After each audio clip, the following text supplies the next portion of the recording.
The House of Representatives has passed a reform bill for the National Security Agency. The bill is intended to limit the bulk collection of phone and online records by the government. It only applies to domestic surveillance. The bill, known as the USA Freedom Act, has been under attack for being watered down from its original version. The Daily Beast reports the amendment were made after secret backdoor meetings with the intelligence community, shortly before the bill was brought to the House floor for the vote. The changes include unspecific language, creating loopholes for the NSA to continue collecting large amounts of data. So what happened is the Judiciary Committee says, all right, we're going to take action on the Freedom Act, we're going to pass it out of committee. But what happens on the committee is that they don't have enough votes to pass it as is, so they completely rework the bill, they gut it, they replace it with new language, they strip out that prohibition on backdoor search loopholes, they take out a bunch of the reporting requirements, and they add some vague language when it comes to undoing the telephone call records bulk collection program. It says the government can't obtain records without a specific identifying term, basically. So you can't just say, I want all phone records. You have to say, I want the phone records associated with this term. And so how you define that becomes very important. The earlier, and what some would say stronger version of the bill, said that that term had to uniquely describe somebody or an entity or a thing. And the FBI apparently was, or at least is what we're being told is the FBI said that's too restrictive. We need more flexibility for ordinary usage of obtaining records, like when we want to go get the names of all the guests in a particular hotel and we don't know who we're looking for yet.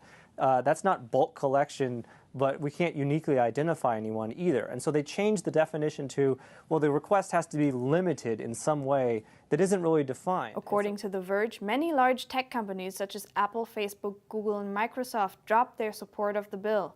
Their organization Reform Government Surveillance issued a statement calling it an unacceptable loophole that could enable the bulk collection of Internet users' data. The bill now goes to the Senate. According to Russia Today America, they will be debating the original version. To touch on what's next for this bill, it's going to go to the Senate.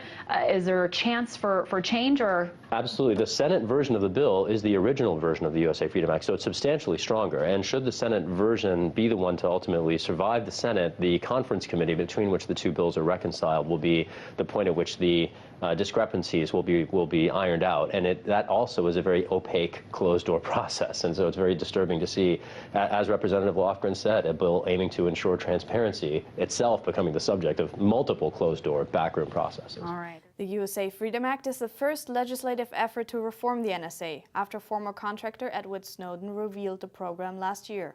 My name's Ed Snowden. I'm 29 years old. I work for Booz Allen Hamilton as an infrastructure analyst for NSA in Hawaii.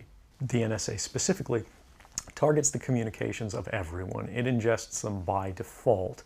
It collects them in its system, and it filters them, and it analyzes them, and it measures them, and it stores them for periods of time, simply because that's the easiest, most efficient, and most valuable way to achieve these ends. So while they may be intending to target someone associated with a foreign government or someone that they suspect of terrorism, they're collecting your communications to do so. Any analyst at any time can target anyone, any selector, anywhere. NBC anchor Brian Williams sat down with Edward Snowden to record his first interview for American television. It will air Wednesday night at 10 p.m. Eastern Time. That's The Buzz for now. I'm Julia Rabe.